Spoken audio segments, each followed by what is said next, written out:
Today we're going to be talking about how to mine Ethereum on Windows 10 for the year 2021. Start the new year off right and start earning some Ethereum with that computer hardware you have laying around. While it's not gaming or in production, you might as well make some money, right? Without further ado, let's get into it. First things first, you're going to want to download Brave. Not really. You can use any Chromium-based browser. This includes Microsoft Edge, Brave, of course, and then, of course, Chrome. Now, here's the thing. Brave is built on the blockchain. You can also earn BAT token while using Brave, and then you can use that token to trade out for some real-world money. Pretty awesome deal there. I highly recommend it, and its privacy tools are great, including options to access Tor straight through the browser, and so on and so forth. Anyways, link will be down in the description. Check it out. It does work with all of your Chrome plugins, and the plugin we're going to be taking a look at today is going to be MetaMask. So every miner needs a wallet to store their currency. The reason I recommend MetaMask or mining to MetaMask right now is because once you get a payout, you will essentially want to go ahead and start utilizing the Ethereum that you have to make even more money. You can do this in MetaMask and Uniswap very easily. So I think it's a good step. And when you guys are ready to start learning about Uniswap and adding liquidity to tokens, let me know in the comment section below. The first thing you're going to do is just go to metamask.io and click the install MetaMask for Chrome. Alternatively, you can go straight to the MetaMask plugin page in the Chrome web store. Once there, you're going to click the Add to Brave button, or Add to Chrome if you're in Chrome, or Add to Edge if you're in Edge, and click Add Extension. Once the extension is installed, it will take you to a Get Started page. At this point, you're going to click Get Started. We're going to be creating a new wallet, so click Create a Wallet, agree, and then choose an easy password. Just kidding.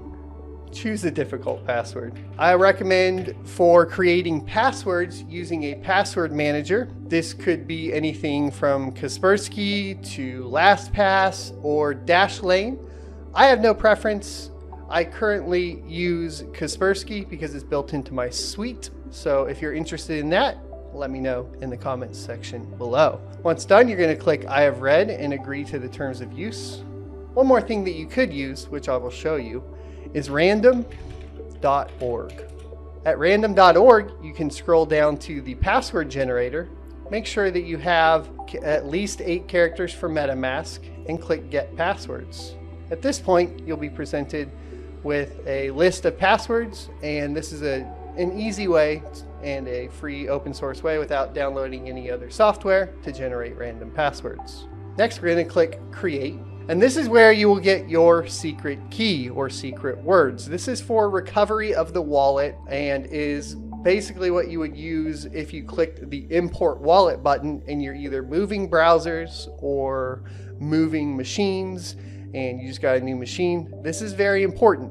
A, you don't want to share this with anybody, and B, you don't want to lose it. Now that makes this pretty difficult. There are plenty of ways to go ahead and secure this information, and we'll go over 3 of them right now. But first, you're going to want to go ahead and Control-C it and put it in a notepad, or what I would recommend also is just writing it down on a piece of paper to continue setup. Now that we have it in a notepad, you need to decide where to keep it. If you want to keep it on the computer, I would recommend using something like an external USB drive that you encrypt with basically the built-in Windows 10 BitLocker option to go ahead and encrypt the information. Another option is using Nord Locker, which has been pretty helpful when moving between machines for me. It is basically an encrypted cloud storage service and works pretty well, and there's a free option that gives you 3 gigabytes, which is usually enough to store keys, or at least store keys temporarily. For the ultimate security, you really want to write this down and put it in a fireproof safe or somewhere where you wouldn't lose it. And that's because anytime your key is on the internet or touching the internet in any form or fashion, there is always a possibility of getting hacked. One of the things that you will notice with MetaMask that they do here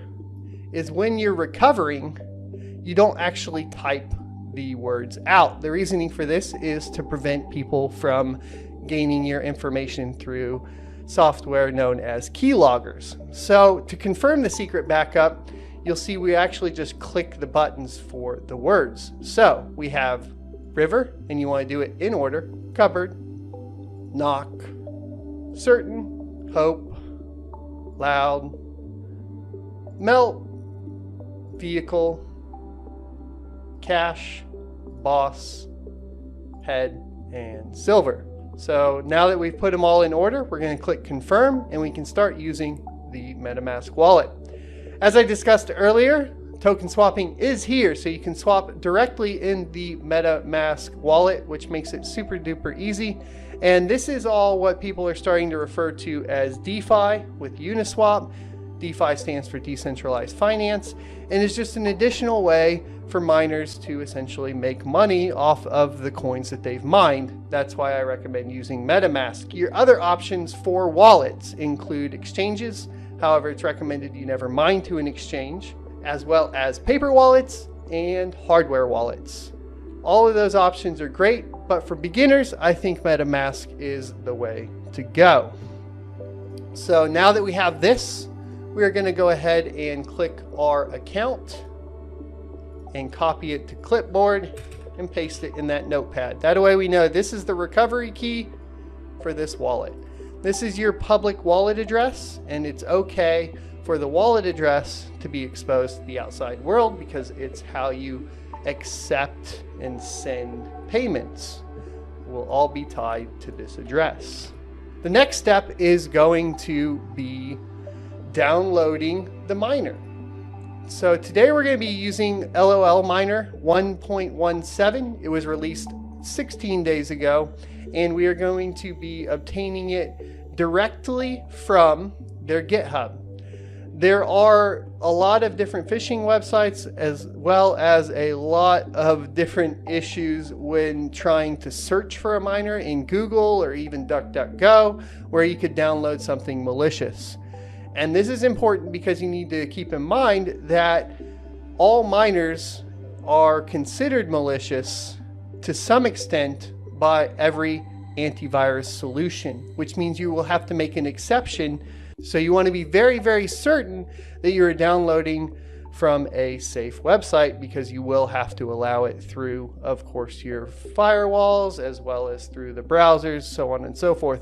Brave browser is a little bit easier. Chrome will try to block it, so will Edge. So if you want to avoid that, I don't find that the Brave browser blocks it quite as often, because obviously it's built on blockchain. So we're going to scroll down, and we are looking for the LOL Miner v1.17 win64.zip, and we're going to start downloading. Once downloaded, we're going to click the little up arrow and click show in folder. At this point, we can go ahead and extract it. I would recommend putting it somewhere that you want to access it from. I personally usually put it on a secondary drive called games under my miners folder, but for today we're just going to extract it in the downloads folder. So you will right click and say extract all if you're using the built-in Windows 10 decompression tool, or you can use 7-zip or WinRAR. It's all up to you.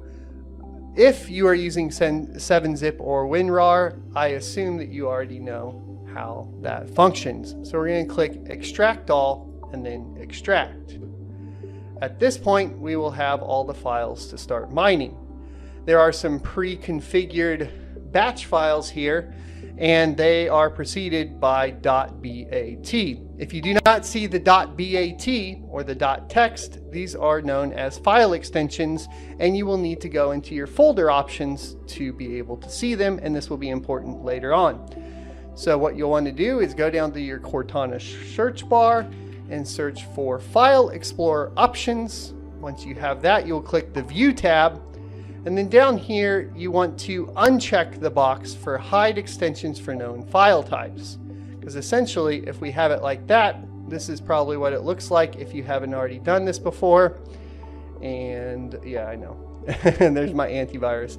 So you see here that we basically have no file extensions. So if we wanted to create our own batch file, it would be a little bit more difficult. This just makes it clear. Uncheck it, click apply, and then you should see all of your file extensions. So now that we have our batch files, we need to go ahead and obtain the rest of the information to configure the files. We'll be doing that by heading over to our favorite mining pool, ethermine.org. The mining pool is up to you. There are many different options, and depending on your region, you may want to choose one that is closer to you. That being said, Ethermine is most popular in the US, but does have international options as well. And then, of course, in China, you have things like Spark Pool, which would be the next largest one. And we will go over specific pools and maybe do pool reviews later on. If you're interested, let me know once again in the comment section below. So at this point, you'll just want to click the little menu button up in the top left and click the Start Mining option. And here is where you are going to find your mining server. They have options for Asia, Europe, US East, US West, and then of course the ports. You have your SSL port, your Stratum ports, and alt Stratum ports right here. We're going to be basically just modifying a pre-configured batch file from the miner that we downloaded. So we're going to go back to our file explorer. We are going to find the one that says mine ETH, and this is something we also need to talk about. Okay, so like I said, this is something we need to talk about. Your performance is going to be better on cards with over 4 gigabytes of video memory when using typically just the standard mine ETH. However, if you have a card that only has 4 gigs of video memory, you're going to want to play with the mine_ETH_4G batch file. Now, I am working on getting a 4 gig card to test with, and unfortunately the one that I thought I had was actually one of those reference RX 580s that you could flash and get the 8 gig version of. So guess what? It did have 8 gigs of VRAM on that particular card. So I don't actually have a true 4 gigabyte card to test with. So for today, we're just going to be going over the standard basic setup for mining with cards with over 4 gigs. And we will do a how-to later on the rest. You'll want to right-click the batch file and click Edit. And this is where Windows is going to protect your PC. So you'll have to click More Info and click Run Anyway. This is why we spoke about the importance of downloading it from the official GitHub as opposed to other sources, because you are going to have to add an exception to Windows. So we're going to click Run Anyway, and then here is our configuration file. As you can see, we have our set pool, and this is where we input the information from Ethermine. For us today, we're going to be using US1. So you'll go over to the pool, click Control-C, highlight the pool, and do Control-V. Then we will want to grab the port 4444, Control-C, and put that in the port, and it'll come right after the colon here. Make sure the colon is still there.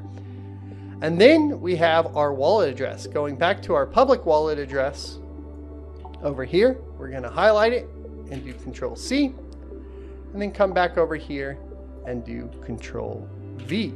Now we have our wallet address and the pool set. We're going to click File and Save. Once we've done that, we can go back to the folder and double click the batch file to start the miner.